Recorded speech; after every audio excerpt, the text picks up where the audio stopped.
నమస్తే, welcome to BRK news. నేను ఝాన్సీ రాణి. ఇవాళ మన స్టూడియోలో ఉన్నారు హైకోర్టు అడ్వకేట్ శ్రీకాంత్ చింతల గారు. ఆయనతో మాట్లాడదాం. నమస్కారం సార్. సార్, ఇప్పుడు నేను అడగబోయే టాపిక్ ఏంటి అంటే, మ్యారీడ్ ఉమెన్ ఉంటారు. సో తన్ని అత్తామామలు, భర్త, నువ్వు పెళ్లి చేసుకొని వచ్చావు, నీకు ఇప్పుడు సర్టన్ సర్కమ్స్టాన్సెస్ అయ్యాయి, నువ్వు ఇంట్లో ఉండటానికి రైట్ లేదు, వెళ్ళిపోండి అని చెప్పినప్పుడు అది ఎంత మేరకు వర్క్ చేస్తుంది? అలాంటి రైట్ వాళ్ళకు ఉంటుందా? అంటే పుట్టింటికి సంబంధం కాదు. పెళ్ళైన తర్వాత చాలాసార్లు హస్బెండ్ కానీ అత్తమామలు కానీ ఇంట్లో నుంచి అమ్మాయిల్ని నేను తరిమేస్తాను, నువ్వు ఇంట్లో ఉండడానికి వీల్లేదు అని చెప్పేసి పంపించేస్తూ ఉండడం అనేది చాలా తరచుగా వినేవాళ్ళం. ఇప్పుడు కూడా జరుగుతూ ఉంటుంది, చాలా ఫ్రీక్వెంట్గా జరుగుతూ ఉంటుంది. ఆల్మోస్ట్ ప్రతి డివోర్స్ కేసులో కూడా మేము చూసేది ఇదే. ఇంట్లో నుంచి వెళ్ళిపోయే పరిస్థితులు క్రియేట్ చేస్తుంటారు. అయితే ఈ వర్కింగ్ ఉమెన్ అనుకోండి, వాళ్ళకి పెద్ద ప్రాబ్లం ఉండదు. ఎందుకు? ఇండిపెండెంట్గా ఉంటారు. ఫ్యామిలీ సపోర్ట్తో ఉన్న వాళ్ళకి కూడా పెద్దగా ఇమ్మీడియట్గా రోడ్డు మీదకి వచ్చేసేంత పరిస్థితి లేకుండా ఉండొచ్చు. కానీ సపోర్ట్ లేని వాళ్ళు, పేరెంట్స్ లేని వాళ్ళు, జాబ్ లేని వాళ్ళు, వీళ్ళు మ్యారేజ్ తర్వాత కేవలం హస్బెండ్ మీదనే డిపెండ్ అయ్యి కొంతకాలం వరకు అట్లీస్ట్ హస్బెండ్ మీద ఉండి హౌస్ వైఫ్గా కంటిన్యూ అయ్యేవాళ్ళు, వీళ్ళు చాలా ప్రాబ్లమ్స్ ఫేస్ చేస్తారు. అయితే ఇంట్లో నుంచి పంపించేసే ధోరణి ఇవన్నీ కూడా అక్రాస్ ద కాంటెక్స్ట్ ఇండియా మొత్తంలో కూడా చాలా హైయెస్ట్ నెంబర్ ఆఫ్ అబ్యూస్ ఇది, ఇంట్లో నుంచి పంపించడం అనేది. అయితే దీనికి సంబంధించి ఏంటంటే, ఉమెన్ ఒకవేళ కావాలి అనుకుంటే తను కేవలం ఒక్క పిటిషన్ ద్వారా ఆ ఇంట్లో తన హక్కుని కాపాడుకోవచ్చు. ఇన్ఫ్యాక్ట్ ఇంట్లో నుంచి పంపించేస్తాను అంటే డొమెస్టిక్ వైలెన్స్ కేసు ఉంటుంది. ఇప్పుడు డీవీసీ యాక్ట్లో చట్టం ఏం చెప్తుంది అంటే, తిను హస్బెండ్ ఇంట్లో తన భాగంలో తను ఉంటూ, హస్బెండ్ కూడా ఉండొచ్చు, లేదా ఒక్కొక్కసారి హస్బెండే ఇంట్లో నుంచి బయటకు కూడా పంపించవచ్చు తనకి ప్రొటెక్షన్ లేదు అని అంటే, తినకు ఒక ప్రొటెక్షన్ ఆర్డర్ ఇస్తూ ఆ ఇంట్లో తను కంటిన్యూ అవ్వాలి అని చెప్పే ఆర్డర్స్ని కూడా కోర్టు ఇచ్చే రైట్ ఉంటుంది. డొమెస్టిక్ వైలెన్స్ చట్టంలో మాత్రమే ఇలాంటి రైట్ ఉంది ఉమెన్కి. అయితే ఇందులో ఎట్లా ఉంటుందంటే, ఇప్పుడు ఒక ఓన్ హౌస్ ఉంది, ఓన్ హౌస్లో నుంచి ఈ ఓన్ హౌస్లో ఒక పోర్షన్లో నేను ఉంటాను, నాకు ఈ రైట్స్ కావాలి అన్నప్పుడు కోర్టు వీల్ని బట్టి ఆ ఇంట్లో తనకి భాగం ఉంటుంది. భాగం అంటే షేర్ కాదు, ఆ ఇంట్లో ఉండే హక్కు ఉంటుంది అని చెప్పేసి ఉంటుంది. ఒకవేళ ఆ ఇంట్లో ఉండే పరిస్థితి లేదనుకోండి, అప్పుడు ఆల్టర్నేట్ అకామిడేషన్ ప్రొవైడ్ చేయాలి. ఈ సదరు హస్బెండ్ వీళ్ళు ఏం చేయాలంటే ఆల్టర్నేట్ అకామిడేషన్ అనేది ప్రొవైడ్ చేయాలి. తనకు రెంట్ కట్టాల్సి వస్తుంది. ఒక ఇల్లుని చూపించి అక్కడ తన లివింగ్ స్టాండర్డ్స్, అంతకుముందు ఏ లివింగ్ స్టాండర్డ్స్ ఉన్నాయో ఆ లివింగ్ స్టాండర్డ్స్కి తగ్గట్టు ఇంకొక ఇంటిని ఆ అమ్మాయి కోసం తీసుకొని ఆ ఇంట్లో తనకి మెయింటెనెన్స్ ఇస్తూ ఈ హౌస్ హోల్డ్ని కూడా ప్రొవైడ్ చేయవలసిన అవసరం ఉంటుంది. ఇది కేవలం ఆ డొమెస్టిక్ వైలెన్స్ చట్టంలో, డొమెస్టిక్ వైలెన్స్ యాక్ట్లో మాత్రమే ఉన్న ఒక స్పెషల్ రైట్ ఇది ఉమెన్కి. సో కాబట్టి ఇప్పుడు ఇంట్లో నుంచి తరిమేస్తాను అన్న తర్వాత అంత ఈజీ ఏం కాదు. చట్టాలు చాలా స్ట్రాంగ్గా ఉన్నాయి. ఇప్పుడు ఇంకా మంచి స్ట్రాంగ్ చట్టాలు ఉన్నాయి. కాబట్టి ఇలాంటి వాళ్ళు ఎవరైతే నేను వైఫ్ని వదిలించేసుకోవడానికి, కోడలను వదిలించేసుకోవడానికి నేను ఇంట్లో నుంచి పంపించేస్తాను, నీకు ఎక్కడ దిక్కుంది అని అనుకునే వాళ్ళు కొంచెం జాగ్రత్తగా ఉండడం మంచిది. ఎందుకంటే చాలా స్ట్రిక్ట్ లాస్ ఉన్నాయి, భారీ పెనాల్టీస్ ఉన్నాయి, జైలు శిక్ష ఉంటుంది. ఇలాంటి శిక్షల నుంచి తప్పించుకోవాలి అంటే మనిషిని మనిషిలాగా చూడడం మంచిది. Okay. And next women rights గురించే మాట్లాడుతున్నాం. ఇఫ్ ఇన్ కేస్ అదే సిచ్యువేషన్ మెయిల్కి వస్తే అంటే ఇంట్లో నుంచి నువ్వు వెళ్ళిపోవాలి అని ఉమెన్ మెయిల్ని బయటకు పంపించేసిన దాఖలా నేను చాలా తక్కువ చూశాను. జనరల్గా ఉమెన్నే పంపించేస్తూ ఉంటారు. అయితే మీరు అడిగిన ప్రశ్నలు నాకు ఇంకోటి అంటే ఇంకొక యాంగిల్లో దీన్ని ఎలా చూడాలంటే హెరాస్మెంట్ లాగా చూద్దాం. హస్బెండ్ ఆర్ హస్బెండ్ వైపు ఉండే ఫ్యామిలీ మెంబర్స్ ఉమెన్ని హెరాస్ చేస్తారు అనుకో. ఇప్పుడు ఉమెనే ఒకవేళ అంటే వైఫే హస్బెండ్ హెరాస్ చేస్తే ఏంటి? దానికి ఏంటి సార్ పరిష్కారం? అసలు ఏమైనా లాస్ ఉన్నాయా అలా మెయిల్కి? ఇప్పుడు ఉమెన్కి ఉన్నట్టు డొమెస్టిక్ వైలెన్స్ యాక్ట్లు ఇలాంటివి, protection to mail domestic violence అట్లాంటివి లేదు, స్పెషల్ చట్టం లేదు. కాకపోతే జనరల్ చట్టంలోనే, జనరల్ లాలోనే హస్బెండ్ని ప్రొటెక్ట్ చేసుకోవచ్చు. రీసెంట్గా ఒక కేసులో నేను చూశాను, అది నేను చేశాను ఇన్ఫ్యాక్ట్. ఇందులో ఏం జరిగిందంటే, ఒక ఉమెన్ అంటే వైఫ్ హస్బెండ్ని చాలా దారుణంగా హెరాస్ చేస్తారు అనమాట. వీళ్ళిద్దరు విడిపోవాలని డిసైడ్ చేసుకున్న తర్వాత తను సడన్గా మైండ్ మార్చుకొని ఈ హస్బెండ్ ఎక్కడుంటే అక్కడికి వెళ్ళిపోవడము, పబ్లిక్ ప్లేస్లో గొడవ పడడము, అతను ఆఫీస్కి వెళ్ళి గొడవ పడడము, ఇలాంటివన్నీ చేస్తుంది. చేస్తుంటే అప్పుడు మాకేమో ఆల్రెడీ డివోర్స్ పిటిషన్ ఫైల్ చేస్తున్నాము, మరి ఏం చేయాలి అనుకున్నప్పుడు ఇట్లా కాదు, ఈ అమ్మాయి మీద ఇంజంక్షన్ ఆర్డర్ తీసుకుందాం అని చెప్పి అదే డివోర్స్ కేసు నడుస్తున్న కోర్టులోనే ఇంకొక పిటిషన్ వేసాం. అంటే సివిల్ లాలో వేసాము. వేసి తిను హెరాస్ చేయడానికి లేదు, తిను వెళ్ళే ప్లేసెస్కి తను వచ్చి ఇబ్బంది పెట్టడానికి లేదు అని ఆల్మోస్ట్ డొమెస్టిక్ వైలెన్స్ యాక్ట్లో ఎట్లాగైతే ఉమెన్కి ప్రొటెక్షన్ ఆర్డర్ ఉందో అలాంటి ఒక ప్రొటెక్షన్ ఆర్డర్ నేచర్లోనే ఒక సివిల్ ఆర్డర్ హస్బెండ్కి ఫేవర్గా తీసుకోవడం జరిగింది. సో యాజ్ సచ్ హస్బెండ్స్కి మేల్ పర్సన్స్కి డైరెక్ట్గా ఉమెన్కి ఉన్నట్టు లేదు. ఎందుకంటే మనం ఓపెన్గా మాట్లాడుకోవాలి, ఇది పురుషాహంకార సమాజమే, పురుషాధిక్య సమాజమే. ఉమెనే విక్టిమ్, మెజారిటీ కేసెస్లో ఉమెనే విక్టిమ్. మేల్ విక్టిమ్స్ అనే వాళ్ళు చాలా తక్కువగా ఉంటారు. సో ఎక్కడో ఉన్నారు అంటే వాళ్ళకి రెమెడీ లేకుండా లేదు. బహుశా రెమెడీ ఎలా తీసుకోవాలి అని తెలియకుండా ఉండొచ్చేమో కానీ రెమెడీ లేకుండా అయితే లేదు. రెమెడీస్ అనేది తీసుకోవచ్చు. డొమెస్టిక్ వైలెన్స్ అనే టాపిక్ వచ్చింది కాబట్టి దాని గురించి మాట్లాడదాం. డొమెస్టిక్ వైలెన్స్ ఒక ఉమెన్ ఫేస్ చేసి అందులో నుంచి బయటికి రావాలి అని అనుకుంటారు. ఇన్ కేస్ అక్కడున్న వాళ్ళ ఇన్లాస్ రానివ్వకుండా కట్టడి చేస్తే దానికి సంబంధించి కేసు వేస్తే అది ఎంత మేరకు రన్ అవుతుంది? Very good question. అంటే ఇది ఆల్మోస్ట్ విమెన్ని తను కన్ఫైన్ చేసినట్టే, ఆ ఇంట్లో తను ఫ్రీడమ్ కోరుకుంటుంది, కన్ఫైన్ చేసినట్టే. అలాంటప్పుడు ఖచ్చితంగా తను నియరెస్ట్ రిలేటివ్ ద్వారా కూడా పోలీసులకి ఇన్ఫర్మేషన్ ఇవ్వచ్చు, తను హౌస్ అరెస్ట్ చేశారని, తను బయటికి రానియకుండా చేస్తున్నారని. తన వ్యక్తిగత స్వేచ్ఛని అడ్డుకోవడానికి ఎవరికి హక్కు లేదు. అది పురుషుడైనా స్త్రీ అయినా వ్యక్తిగత స్వేచ్ఛని అడ్డుకునే హక్కు ఎవరికీ లేదు. మీకు ఈ ప్రశ్న ఇంకొక యాంగిల్ చెప్తాను. ఇప్పుడు డైవర్స్ అంటే అందరికీ చాలా కామన్గా తెలుసు, ఇద్దరు విడిపోవడం క్లియర్గా. ఇప్పుడు ఒక ఉమెన్ కానీ మెన్ కానీ పెళ్లి చేసుకున్న తర్వాత విడిపోతే విడిపోయిన వాళ్ళు నేను విడిపోను, నువ్వు తిరిగి వచ్చి నాతో కాపురం చేయాలి అనడానికి చట్టంలో ఉండే ప్రావిజన్ ఏంటంటే రెస్టిట్యూషన్ ఆఫ్ కాంజుగల్ రైట్స్ అంటాం. అంటే డైవర్స్కి వ్యతిరేకంగా ఉంటుంది, ఆపోజిట్ టు డివోర్స్. హస్బెండ్ అయినా వైఫ్ అయినా వదిలేసి వెళ్ళిపోయిన తర్వాత తిను ఎవరికైతే కాపురం చేయాలని ఉందో వీళ్ళు కోర్టులో ఒక పిటిషన్ వేసి తను నాతో వచ్చి కాపురం చేయాలి, నన్ను జాయిన్ అవ్వాలి అని చెప్పేసి పిటిషన్ వేసుకోవచ్చు. పిటిషన్ వేసుకుంటే సేమ్ డైవర్స్ కేసు లాగానే నడుస్తుంది. అల్టిమేట్గా కోర్టు ఏం నిర్ధారిస్తుందంటే వదిలి వెళ్ళిపోయిన వ్యక్తి మళ్ళీ తిరిగి ఇతనితో జాయిన్ అవ్వాలి అని చెప్తుంది. ఇప్పుడు మీరు అడిగిన ప్రశ్నకి దీన్ని జాయిన్ చేసి చూద్దాం. ఒకవేళ అలాంటి ఆర్డర్ ఇచ్చిన తర్వాత కూడా ఈ ఉమెన్కి కానీ, అంటే ఆ సగటు స్త్రీ వెళ్ళిపోయిన స్త్రీకి కానీ పురుషుడికి కానీ, నేను కోర్టు ఆర్డర్ ఇచ్చినా కానీ నేను వెళ్ళను, నేను జాయిన్ అవ్వను, ఇది నా స్వేచ్ఛకి భంగం కలిగిస్తుంది, నాకు అక్కడ సేఫ్టీ లేదు అని ఏ రీజన్స్ అయినా కానీ వీళ్ళు వెళ్ళకపోతే వీళ్ళకేం పనిష్మెంట్ ఉండదు. అట్ ద మ్యాక్స్ ఏదో అటాచ్మెంట్ ఏదో చేస్తారు, ఎగ్జిక్యూషన్కి ప్రాపర్టీ అటాచ్మెంట్ అలాంటిది ఏదో చేస్తారు.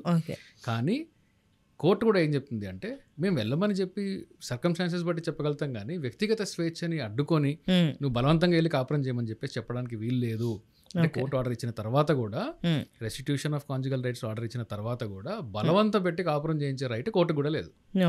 కాబట్టి ఆ ఉమెన్, నేను ఇంట్లో ఉన్న ఉమెన్ని నేను బయటకు పంపట్లేదు అని అంటే ఇది కూడా కోర్టుకి లేని హక్కు, పేరెంట్స్కి లేని హక్కు, ఏ రెండవ వ్యక్తికి ఒక వ్యక్తిని కన్ఫైన్ చేసే హక్కు ఇంట్లో కానీ బయట కానీ పబ్లిక్ ప్లేస్లో కానీ ఎక్కడా ఉండదు.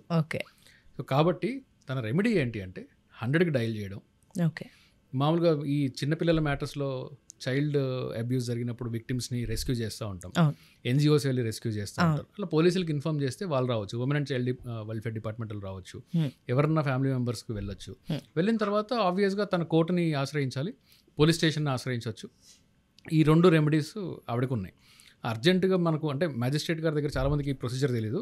డీవీసీ కేసు వేసేటప్పుడు women and child welfare officers దగ్గరికి వెళ్ళి తినకు పిటిషన్ పెట్టుకుంటే అక్కడి నుంచి డీవీసీ కేసు చేయొచ్చు. లేదంటే డైరెక్ట్గా మ్యాజిస్ట్రేట్ గారి దగ్గరికి వెళ్ళి అక్కడ ఒక పిటిషన్ పెట్టుకుంటే వాళ్ళు మళ్ళీ మీకు ఉమెన్ అండ్ చైల్డ్ వెల్ఫేర్ డిపార్ట్మెంట్కి రెఫర్ చేసి ఒక ప్రొటెక్షన్ ఆర్డర్ వచ్చే విధంగా ఒక ప్రొసీజర్ ఉంటుంది. అలా కూడా వెళ్ళొచ్చు. సో ఇన్ని రెమెడీస్ ఉన్నాయి. ఎవరు కూడా కన్ఫైన్ చేసి ఇంట్లోనే బలవంతంగా అయితే చేయడం కష్టం అని అసలు ఇంపాసిబుల్, అది పాసిబిలిటీ లేదు. అది ఎవరన్నా చేస్తే వాళ్ళకి కేవలం డొమెస్టిక్ అబ్యూస్ కింద కాకుండా రెగ్యులర్గా ఉండే ఐపీసీ ఇప్పుడు కొత్తగా వచ్చిన బిఎన్ఎస్ సెక్షన్ల కింద కూడా వాళ్ళకి రాంగ్ఫుల్ కన్ఫైన్మెంట్ కింద వేసేయచ్చు. నా వైఫ్ కదా నేను ఇంట్లోనే పెట్టాను అంటే అలా కుదరదు, తన స్వేచ్ఛకి వ్యతిరేకంగా పెట్టావు కాబట్టి అది కన్ఫైన్మెంట్ కిందకి వస్తుంది. ఓకే, సేఫ్ అయితే. ఓకే సార్, ఇప్పుడు చాలామంది ఏంటి అంటే డివోర్స్ తీసుకొని నేను బయటికి వెళ్ళి బతకలేను, అలాగని చెప్పి ఈయనతోనూ బతకలేను అంటే అది కంప్లీట్గా డొమెస్టిక్ వైలెన్స్ అవ్వకపోయినా కూడా వాళ్ళకి ఏదైనా మనస్పర్ధలు వచ్చి పడకపోవడం అనే ఆప్షన్ ఉన్నప్పుడు ఇప్పుడు వైఫ్ నేను విడిపోను కానీ నా పిల్లల్ని చూసుకుంటూ నేను దూరంగా ఉంటా అనే కేసెస్ వస్తే అది ఎలా డీల్ చేస్తారు? అది కరెక్టే, అంటే చాలా కేసెస్ ఉంటాయి ఇట్లాగా. ఓకే, అంటే భర్త నుంచి నేను విడిపోవడానికి వాళ్ళు డొమెస్టిక్ అబ్యూజ్ అంటే ఇక్కడ ముందు ఒక చిన్న క్లారిఫికేషన్ ఇస్తాను. మీరు మనస్పర్ధలు అన్నారు కదా, చాలా కామన్గా సమాజంలో ఉండే ఒక ఒపీనియన్ ఏంటంటే గృహహింస అంటే కొట్టడము, తిట్టడము ఇలాంటివి అనుకుంటారు. కాదు, నెగ్లెక్ట్ చేయడం కూడా డొమెస్టిక్ వైలెన్స్. సరైన ఆహారం పెట్టకపోవడం డొమెస్టిక్ వైలెన్సే. వైఫ్ హౌస్ వైఫ్ అయ్యి ఉంటే తనకి నేను డబ్బులు ఇవ్వను అనడం కూడా డొమెస్టిక్ వైలెన్సే. అంటే ఫైనాన్షియల్ గా అబ్యూస్ చేయడం అంటారు. ఈ పాయింట్ లో చాలా మంది తెలియదు. ఫినాన్షియల్ అబ్యూస్ అంటారు దీన్ని, ఎకనామిక్ అబ్యూస్ అంటాం. సో ఇట్లా తన డబ్బులు లాగేసుకోవడము, తన దగ్గర సేవింగ్స్ ఉన్నవి తీసేసుకోవడము, తనకేం డబ్బులు ఇవ్వకపోవడము, కనీసం మినిమం పాకెట్ మనీ ఇవ్వకపోవడం, ఇలాంటివి కూడా మనకు ఎకనామిక్ అబ్యూస్ కిందకి వస్తాయి. ఓకే, కాబట్టి ఇవన్నీ అంటే డొమెస్టిక్ వైలెన్స్ అనేది కేవలం శరీరానికి సంబంధించింది కాదు, మెంటల్ ఆగ్ని. మీరు తనని హెరాస్ చేయొచ్చు, చూటుపోటు మాటలు అనొచ్చు, అనుమానించవచ్చు, ఇలాంటివన్నీ కూడా డొమెస్టిక్ వైలెన్సే. డొమెస్టిక్ వైలెన్స్ డెఫినేషన్ చాలా బ్రాడ్ డెఫినేషన్ అది. సో కొంతమంది హస్బెండ్స్ అత్తమామలు నేను చూస్తూ ఉంటాం, వీళ్ళు ఎలా ఉంటారంటే తిట్టరు, కొట్టరు, తాగడు, ఎటువంటి చెడు అలవాట్లు ఉండవు. బయట సమాజానికి వీడు చాలా పెద్ద సరే ఇంతకన్నా సాత్వికుడు లేడేమో అన్న టైప్లో ఉంటారు. కానీ వైఫ్ని ఎలా హెరాస్ చేస్తారంటే తను అడుగు తీసి అడుగు పెట్టాలి అంటే తిన పర్మిషన్ కావాలి, చాక్లెట్ కొనుక్కోవాలంటే పర్మిషన్ కావాలి, పాలవాడు వస్తే డోర్ తీయడానికి పర్మిషన్ కావాలి, తను ఎవరు తన ఫోన్లో మాట్లాడాలంటే పర్మిషన్ కావాలి. చైల్డ్ లాక్ ఒక కేసులో చూసాను నేను. మామూలుగా పిల్లలకి ఫోన్ ఇచ్చేటప్పుడు, నేను కూడా నా కొడుకుకి ఫోన్ ఇచ్చేటప్పుడు ఏం చేస్తానంటే చైల్డ్ లాక్ ఉంటుంది ఫ్యామిలీ దీనిలో, ఫోన్ని మనం రిస్ట్రిక్ట్ చేయొచ్చు. అంటే కేవలం కాలింగ్ పనిచేసేటట్టు, ఇంటర్నెట్లో ఈ కంటెంట్ రాకూడదు అనేటట్టు ఇలాంటివి రిస్ట్రిక్షన్స్ పెట్టి పిల్లలకు ఫోన్లు ఇస్తుంటాం, అకాడమిక్గా అవసరమయ్యేటట్టు. ఇలా ఒక హస్బెండ్ని చూశాను నేను. దిస్ ఫెలో ఫోన్లో హౌస్ వైఫ్ తను ఏం చేస్తాడంటే ఈ చైల్డ్ లాక్ వేసి ఫోను తనకిస్తాడు. తిన అవుట్ గోయింగ్ కాల్స్ చేయాలి అన్నా కానీ తనకి ఫోన్ చేసి నేను అవుట్ గోయింగ్ కాల్ చేయాలి అని చెప్తే అప్పుడు అతను టెంపరీగా అన్లాక్ చేస్తాడు ఫోన్. ఏంటి, రిమోట్లో ఆఫీస్లో కూర్చొని. అప్పుడు తను అవుట్ గోయింగ్ కాల్ చేసుకున్న తర్వాత మళ్ళీ లాక్ చేసేస్తాడు. ఫిజికల్ అబ్యూస్ కన్నా ఇది ఇంకా టార్చర్గా ఉంది అసలు. ఎంత ఎట్లా ఉంది ఇది? ఊపిరి పీల్చుకోవాలన్నా పర్మిషన్ కావాలి. ఇంటికి వచ్చిన తర్వాత ఏమంటాడంటే, కాదు సమాజం బాగాలేదు బయట, నువ్వు బయటికి వెళ్ళావంటే నువ్వు చాలా అందంగా ఉంటావు, సమాజం బయట బాగాలేదు, నీ సేఫ్టీ కోసం నేను ఇవన్నీ చేస్తానని కలరింగ్ ఇస్తాడు. తడిగుడ్డతో గొంతు కూడా తీయగా మాట్లాడి. ఇది ఎంత పెద్ద మెంటల్ టార్చర్ ఇది, టూ మచ్. కొట్టడం బెటర్ దీనికన్నా. అదే. సో అంటే నేను కొట్టడాన్ని నేను సమర్థించట్లేదు, అంటే కంపేర్ చేస్తే కనిపిస్తుంది, ఒంటి మీద దెబ్బలు కనిపిస్తాయి, పక్కోడికి అరుపులు కనిపిస్తాయి, కానీ ఇదేంటిది మెంటల్ టార్చర్. అది ఓవర్గా నేను ప్రొటెక్ట్ చేసేస్తున్నాను అని చెప్పడం ఎంత పెద్ద మెంటల్ టార్చర్ అది. సో ఇది కూడా డొమెస్టిక్ అబ్యూజే. ఓకే, వీటి వల్ల ఒకవేళ వదిలేసే అంత కారణాలు లేని ఒక స్త్రీ కలిసి ఉండడానికి కూడా తన దగ్గర కారణాలు ఉండవు. పిల్లలు ఉంటారు, నేను ఇప్పుడు వదిలేస్తే నా పిల్లలకి ఏం రాదేమో, తను ఇంకొక పెళ్లి చేసుకున్న తర్వాత పిల్లలకి ఏం కాకుండా మళ్ళా పిల్లల్ని కన్న తర్వాత నా పిల్లలు అన్యాయం అవుతారేమో, ఇన్కేస్ అలాగే బయటికి వెళ్ళి నేను ఇంకా ఎక్కడ బతకలేను, ఈయనతోనూ కూడా బతకలేను కాబట్టి ఉంటాను, డివోర్స్ అయిపోయి ఉంటుంది. 45 నాకు 40 వచ్చి ఉంటాయి. ఉమెన్ కి 40-45 వచ్చిన తర్వాత సెకండ్ రిలేషన్షిప్ అనేది చాలా కష్టం. మెన్ కి మాత్రం 50-60 వచ్చినా 70 వచ్చినా కానీ 2-3 పెళ్లిళ్ళు చేసుకున్న బాబత్ చూస్తున్నాను. కాబట్టి వీళ్ళందరూ కూడా ఏం చేస్తారంటే బయట ఉన్నప్పుడు విడిపోక ముందే కూడా ఈ డొమెస్టిక్ వైలెన్స్ కేసు ద్వారా తను ఆల్టర్నేట్ అకామిడేషన్ పొందవచ్చు, డైవర్స్ని తీసుకోకుండా కూడా మెయింటెనెన్స్ పొందవచ్చు. మెయింటెనెన్స్కి డైవర్స్కి సంబంధం లేదు, డైవర్స్కి ముందు కూడా. ఇన్ఫ్యాక్ట్ ఇది జనరల్గా హస్బెండ్స్ వీళ్ళు పెద్దగా తెలుసుకోరు, కానీ ఒక మ్యారేజ్లో ఉన్నప్పుడు you have to maintain your wife, అంతే. అది చట్టం చెప్తుంది అది. సో మెయింటెనెన్స్ నువ్వు నీతో విడిపోతే కాదు, నీతో కలిసి ఉన్నా ఇవ్వాలి. విడిపోయిన తర్వాత ఇంకా తను కావాలి అని పిటిషన్ వేసుకుంటే మాత్రం ఖచ్చితంగా ఇచ్చి తీరాలి. సో విడిపోయి వేరుగా ఉన్న తర్వాత పిల్లలకి మెయింటెనెన్స్ వస్తుంది, తనకి మెయింటెనెన్స్ వస్తుంది. అలాగే ఒకవేళ హస్బెండ్ లేదు నాకు డైవర్స్ కావాలి అనుకుని డైవర్స్ గ్రాంట్ చేసినా కానీ తినకు మంచి ఎలిమనీ వస్తుంది. మెయింటెనెన్స్ లైఫ్ లాంగ్ తను ఇంకో మ్యారేజ్ చేసుకునేంత వరకు మెయింటెనెన్స్ వస్తుంది. పిల్లలకి మాత్రం మెజారిటీ తీరేంత వరకు లేదా హయ్యర్ స్టడీస్ రీచ్ అయ్యేంత వరకు, విమెన్ అయితే అన్మ్యారీడ్ డాటర్ ఉన్నంత వరకు, మ్యారేజ్ అవ్వనంత వరకు, ఇలా బోలెడు చట్టాలు ఉన్నాయి. ఉమెన్ ఇప్పుడు హస్బెండ్ కాదు అంటే నేను బతకలేను అనే రోజులు పోయినాయి. ఓకే సార్, ఇది పాయింట్. మొత్తం మీద వాళ్ళకైతే లా నుంచి ఫుల్ సపోర్ట్ అయితే ఉంది, అలాంటి ప్రొటెక్షన్ ఉంది. మంచి ప్రొటెక్షన్. ఇది ఏంటంటే పాయింట్ ఏంటంటే మీకు దాన్ని ఎట్లా ఎక్సర్సైజ్ చేసుకోవాలి, మీ హక్కుని, మీ రైట్ని ఎట్లా మీరు ప్రొటెక్ట్ చేసుకోవాలి అనేది ప్రొసీజర్లు తెలిసి ఉండకపోవచ్చు చాలా మందికి. ఎందుకంటే మనకు దాని మీద పబ్లిసిటీ కూడా తక్కువే. చట్టం ఉంది, దాన్ని నాకెలా పనిచేస్తుంది అది తెలియాలి కదా. రైట్.